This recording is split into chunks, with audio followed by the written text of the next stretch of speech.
Hello, ladies and gentlemen. Welcome back to the Pride FT. It is currently Good Friday. I'm away at my sister's, as you can see. Bit of a different background for today.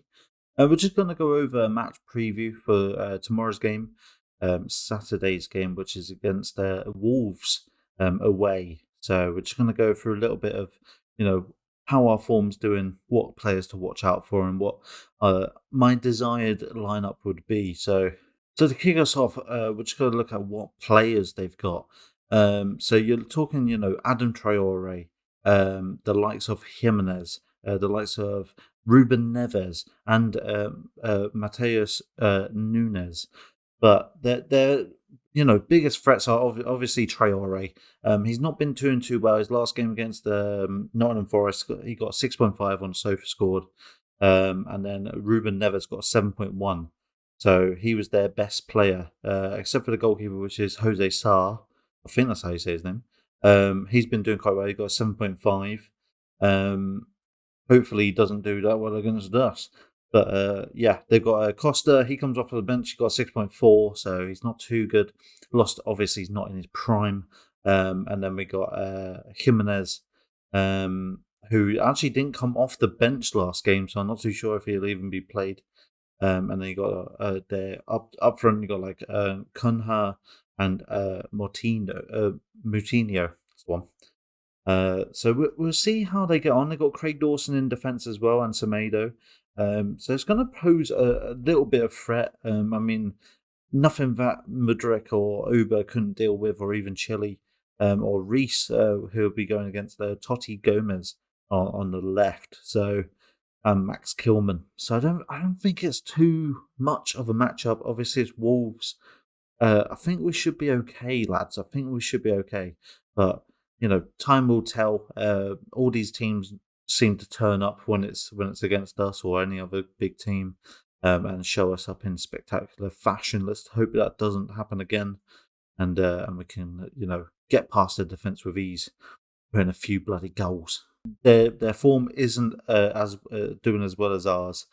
I say that ours isn't doing too well either. But they're on a loss, win, loss, draw, and we're on a win, draw, loss, draw. So they're coming off of 2 losses and a draw. We're coming off of 2 draws and a loss. So not too different, but I think we've got a little bit more confidence from them at the moment, especially with Lampard now being in charge. We need to win this to carry on that momentum into the Real Madrid game on Tuesday and get that ball rolling, get that confidence going for the games ahead. Because I mean, this is only the 3rd game of April, and we've got a long way to go. We've got a lot of games to get through.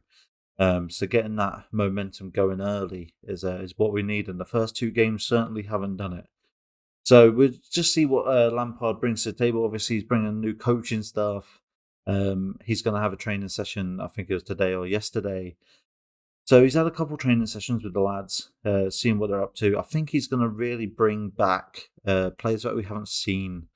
Graham Potter was very static in his 11, so I think we're going to see the likes of Mount coming back, which I'm happy for. Like the youngers, so Madueke, Chalobah, Chukwuemeka.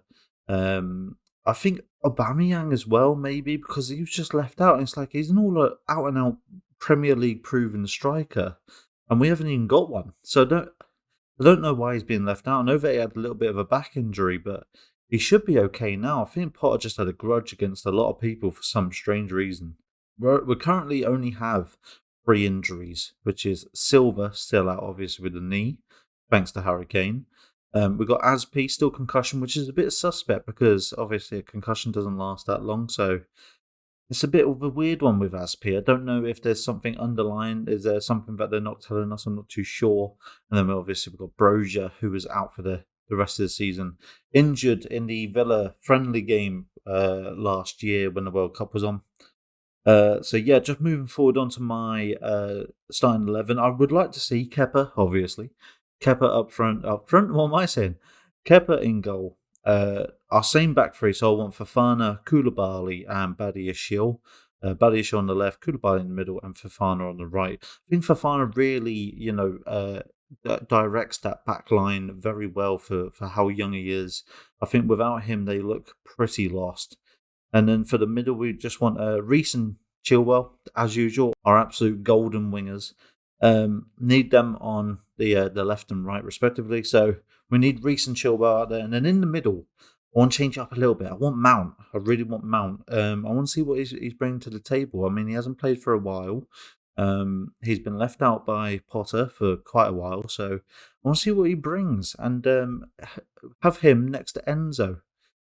So I have Reece, Mount, Enzo, and Chilwell in the middle, and then up front, I want to change it completely around. I want Madueke on the right, I want Mudryk on the left, and then I want Aubameyang in the middle. And I know that I'm not starting Felix there, but we've started Felix since he's been here. So you know what? Just give someone else a little go, um, and just see what they can do. Mudryk on the left in front of Chile. We saw how that matchup went a few weeks ago, a good few weeks ago actually now. And I thought it was quite good, so I don't know why it hasn't been done again. I mean, we get on putting Mudryk up front like a striker. That we wanted to see what he can do, but obviously he's just not built for that. So I think having Mudryk in front of Chilwell would be good, and Madueke in front of Reece, so they can both have that attacking option on the right because Madueke is fast and technical himself. And then I want an all-out and out striker because Havertz is really pissing me off. He can't shoot for shit, so why have we got him up front? We need to score goals, especially against Wolves. It'd be embarrassing to come out with no goals, and especially no goals and a loss. That would be very embarrassing. So I want Aubameyang up there, proven striker, and just to get the bloody job done for once, So I'm really excited to see what this Lampard team can do. Obviously, the lineup's probably going to be different. That's my dream lineup right there. I think he's coming, Ashley Cole and stuff like that into the coaching, and obviously he's been watching us for all season, so it's going to be a very interesting one to who he's going to put out because obviously he's got his favourites, but he also hasn't really intertwined with the new guys yet. So it's going to be a strange one for sure. I don't know if he's going to actually put his trust in the new ones. Obviously he's seen them on pitch, but that we'll just have to see. And we just hope for the best. Hope for the best. My prediction for this one: 3-0. I want 3-0 Chelsea. We need to show that dominance. We need to show some more scoring capability, or if any, at this point in the season, and just to get that ball rolling of confidence into the Real Madrid game, and so on and so forth. So that is all from me. I shall catch you after the game for the nice little reaction. And as always, cheers.